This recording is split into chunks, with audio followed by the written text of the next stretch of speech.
Salut à tous, j'espère que vous allez bien. Aujourd'hui on se retrouve dans une nouvelle vidéo où je vais enfin tester la marque Kruidvat. Je ne vais pas tout tester de la marque, en tout cas pas tout de suite. Ça viendra je pense si je suis satisfaite de ces deux produits là. Donc j'ai acheté un sérum teinté et un anti-cerne et par la caméra je pense qu'on verra déjà que je me suis complètement gourée de teinte. Car en magasin en fait les lumières sont beaucoup trop blanches et la teinte elle rend vraiment pas. Je pensais que les teintes étaient bien sur place. En tout cas, le fond de teint, ça ira pour l'hiver. La teinte, elle est légèrement trop claire, je pense, en ce moment. On verra bien une fois appliqué. L'anti-cerne, ça, il est un peu plus orangé, on le voit déjà. Ça sera plus pour l'été, mais vu que je décolore déjà, je pense que ça n'ira pas du tout. Donc, on va faire un petit zoom plus approfondi sur le produit avant de commencer la vidéo. Et ensuite, on attaque tout de suite à l'application des produits. Je vais commencer par le Serum Foundation que j'ai payé 4,99 € pour 30 ml, donc un format classique. C'est un Radiant Matte Serum Foundation Long Lasting SPF 15. Formule légère à la poudre de diamant réfléchissante offre un bel effet flouté avec un fini mat rayonnant qui tient pendant des heures. Nourrit grâce aux vitamines E et B3 hydratantes. Protège la peau avec un SPF 15, couvrance modulable moyenne à complète.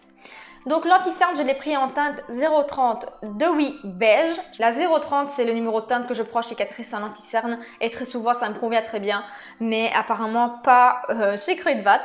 Donc je vais commencer par appliquer le sérum. Nous avons une pipette. Donc je préviens déjà, la teinte pourrait être un peu trop claire pour moi, mais comme je dis toujours, je préfère plus clair que trop foncé. Donc je vais appliquer un peu de produit et l'estomper avec mon éponge.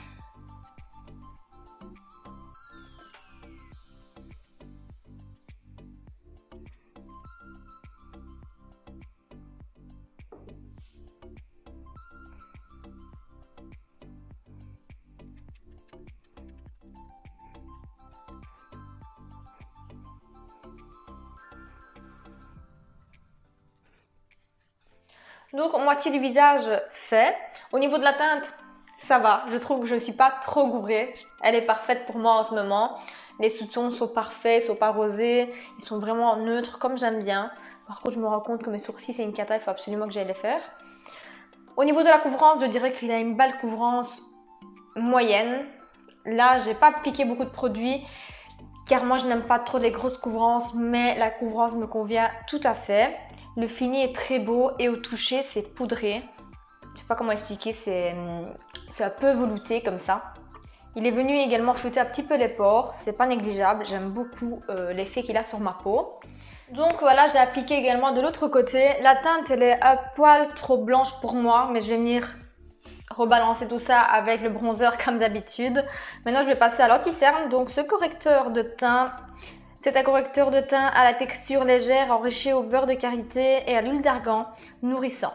Corrige les imperfections pour un résultat parfait. Donc comme je vous dis, je sais déjà que la teinte est beaucoup trop foncée pour moi. On le voit déjà ici. Mais je vais l'utiliser comme correcteur de cerne pour que vous puissiez voir déjà un petit peu la couvrance et je viendrai remettre un anti-cerne de ma couleur par-dessus car je dois encore tourner une vidéo, ça serait con d'avoir des yeux orange. Et on voit vraiment que c'est vraiment pas ma teinte en ce moment. Donc pour venir un petit peu estomper mes cernes un peu violacées, c'est bien, mais il ne faut pas en appliquer de trop. Donc voilà, il s'estompe vraiment hyper rapidement. C'est très nourrissant, ça se voit. Maintenant la couvrance, elle n'est pas ouf. Il vient juste un petit peu estomper la couleur du cerne. Mais au niveau de la couvrance, c'est pas trop ça. C'est une couvrance quand même assez légère. Peut-être que ce soit le fait que ce soit pas ma teinte, mais c'est quand même un anti-cerne qui n'est pas très épais. Donc je dirais que c'est une couvrance légère à moyenne. Donc je vais appliquer mon anti-cerne de chez Catrice qui est en teinte 020 Warm Honey. Il est un petit peu plus clair celui-ci. Histoire de venir enlever un petit peu le côté orangé. Cet anti-cerne, il est magnifique, je l'aime trop. Pour celle à qui ça intéresse, c'est celui-ci avec le petit embout mousse. Il est tout dégueulasse, mais je l'aime bien. Et c'est le Instant Awake Concealer Cover Hydrate. Cover Hydrate.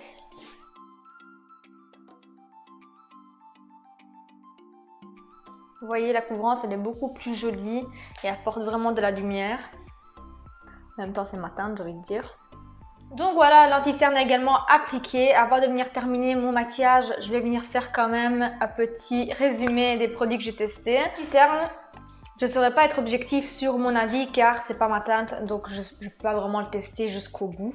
J'ai oublié de vous le dire, mais on a également un SPF de 20 dans ce concealer. Au niveau du sérum teinté, j'aime beaucoup le fini. On a un fini assez flouté, les pores ils sont vraiment floutés. Ça, c'est un côté que j'aime bien dans les fonds de teint, dans les sérums. Maintenant, je suis venue rajouter une petite couche de fond de teint, vraiment une goutte sur chaque joue. Ça couvre quand même bien. Je ne sais pas si vous vous souvenez au départ, j'ai quand même quelques imperfections à ce niveau-là. J'ai des boutons assez rouges en ce moment. Et il est quand même venu les camoufler, donc je dirais qu'il a quand même une très bonne couvrance. Ce que je peux dire, c'est que quand on applique une seule couche, quand on travaille la première couche, ça s'applique hyper bien. Mais quand on vient rajouter directement une deuxième couche par-dessus, le produit s'enlève à certains endroits. Et je pense qu'il faut vraiment l'estomper et le laisser sécher comme il faut avant de faire quoi que ce soit. C'est un produit qui m'a l'air de ne pas trop sécher trop vite.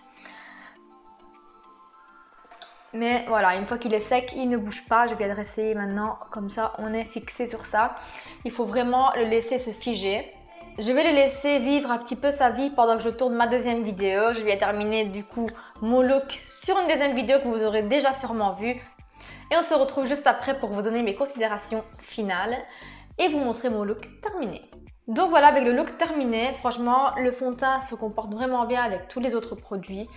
Là, au niveau de la matité et de la tenue, je ne sais pas vous en dire plus. Comme vous pouvez le voir, c'est toujours aussi mat. Le fond de teint n'a pas bougé et il a l'air de tenir vraiment bien. Et du coup, il faudra voir sur la durée, sur le temps, s'il tient bien ou pas. Je continuerai de le tester et je vous redonnerai de nouvelles sur Instagram. Donc, n'hésitez pas à me suivre sur Instagram si ce n'est pas encore fait. Donc voilà, la vidéo est terminée. Si elle vous a plu, comme d'habitude, un petit pouce bleu, un petit commentaire qui fait toujours plaisir. Et abonnez-vous à ma chaîne si ce n'est pas encore fait. Et suivez-moi également sur Instagram et sur Vinted que je vous laisse en barre d'infos comme d'habitude. En attendant une prochaine vidéo, moi je vous fais de gros bisous et je vous dis à très vite. Ciao!